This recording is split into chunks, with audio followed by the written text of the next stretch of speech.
Hello everyone, welcome back to another video. Today we're going to be going over some highlights of our trip to Dollywood, some tips and tricks that I've learned now having gone there twice, and just things to keep in mind when you go to the park. We're going to start off by covering a couple basics such as the pricing of tickets. One-day ticket is $92 for an adult, two-day ticket is $119, and three-day is $129. So we did stay for 2 days, so we spent $119 per adult.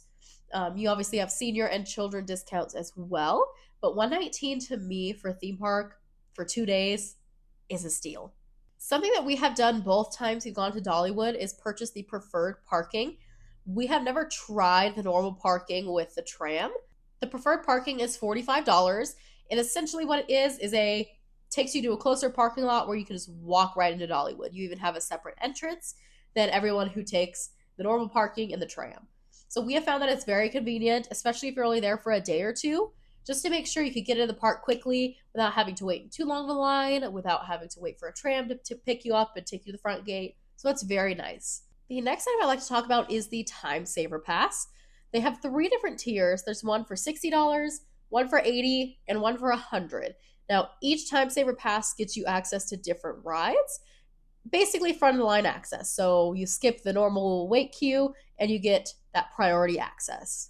We ended up purchasing the $80 pass. I wish we would have looked and paid attention to what was included in the $100 pass. But in the end, we ended up not needing the $100 pass. So the $80 pass did include only one entry to the Fire Chaser Express, which is my favorite one. It's that firefighter one that you guys have seen in the last video, and then also the Dollywood videos. And then one entry to Lightning Rod, which, holy smokes.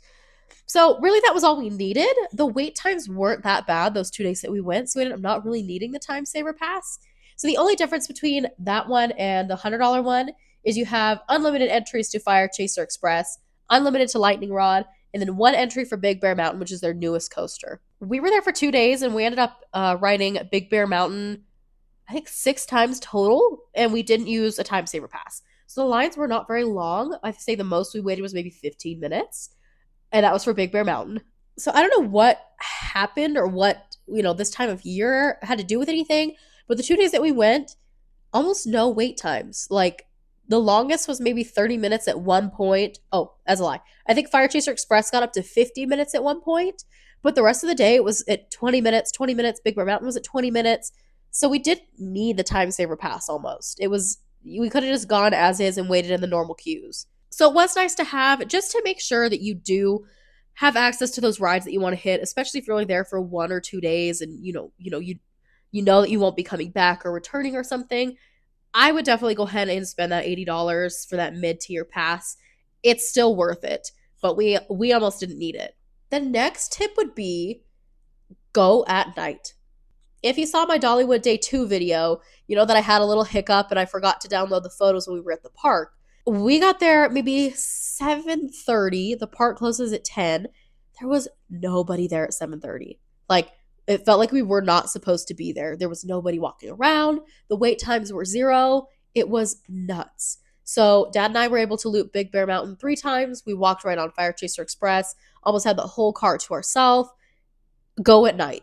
Going at night also helps it so it's not so hot during the day or during your visit. It wasn't crazy hot during the day, but night's definitely better when the sun is not beating on you. So there were a couple benefits to going at night. There was also no one in the Dolly experience when we walked through, because that was probably about 8 o'clock that night. Nobody there. So we were able to go through it, didn't have to worry about crowds or anything. We almost had the whole place to ourselves. Something that I was concerned about, that again, if you watched my day 2 video, you saw, was that we left the park thinking we were done for the day, and then because of my hiccup came back, but we didn't stamp ourselves or anything saying we were going to come back in, no wristbands or anything, because we weren't sure. So I looked it up online, and that's what a lot of people were saying, is you have to get stamped at the Emporium. But Dad and I just scanned our tickets again at that front gate, and we were able to get in. So maybe just double check with someone, even if you're thinking you might come back, or even if you're not, just in case, to make sure that will be the case. I'm not sure if maybe it had been so long since we scanned our tickets the first time it let us in, or if you do need a stamp. I don't know. We were able to get in okay, and I was just hoping it wasn't just a one-time thing. Like, that will always be an option is you just scan your ticket again. Just a side note or side item, the lost and found is outside of the park gates. So dad lost his hat and Papa lost a hearing aid, sadly. And we went to the front to ask, hey, where's your lost and found? And it's through the front gates before you even walk in the park, which to me seems interesting. So Dad and Papa ended up exiting the park and they were able to get back in. The gentleman remembered who they were, but we also had their tickets just in case. But it's not located inside the park. For Lost and Found, you are able to report items online. They have a link and a card that they can give you so that you can report it online. Give them any photos of the items just so they know exactly what it looks like if it does get turned in, and that way they'll contact you. I would still love to go back to Dollywood again. I think there's so much to do. It's different, during the year.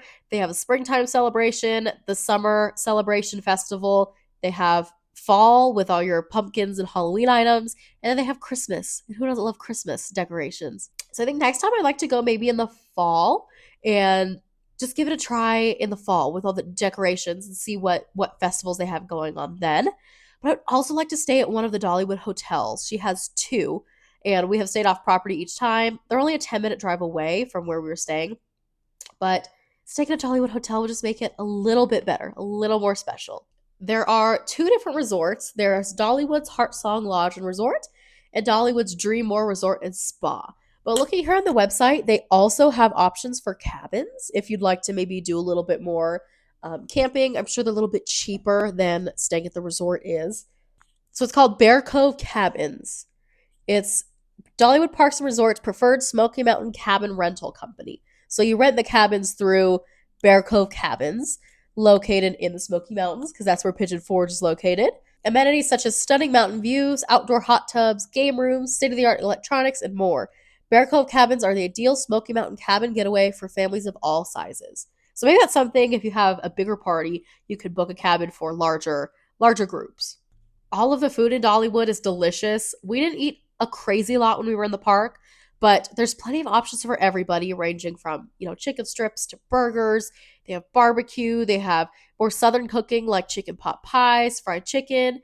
I think they had was it ham and peas or something at one of the locations. There's plenty to choose from throughout the park for everybody. And then during those summer celebrations, spring, food and festivals, there's lots of different booths throughout the park with those special items as well. One thing I'd also like to do when we go back is try the water park. We have only been to the theme park. We typically like theme parks the most, but I'd like to give their water park a try as well, just to see what it's like, how many rides they have, the feel of it all. Is there a lot of people there? Is it pretty, empty? What is it like? If anyone has any questions, please go ahead and leave those in the comments below. I'd be happy to answer them for you, either on my own experience, or you can obviously go to Dollywood website and get some of those questions answered as well. Thank you all for watching, and I will see you in the next video.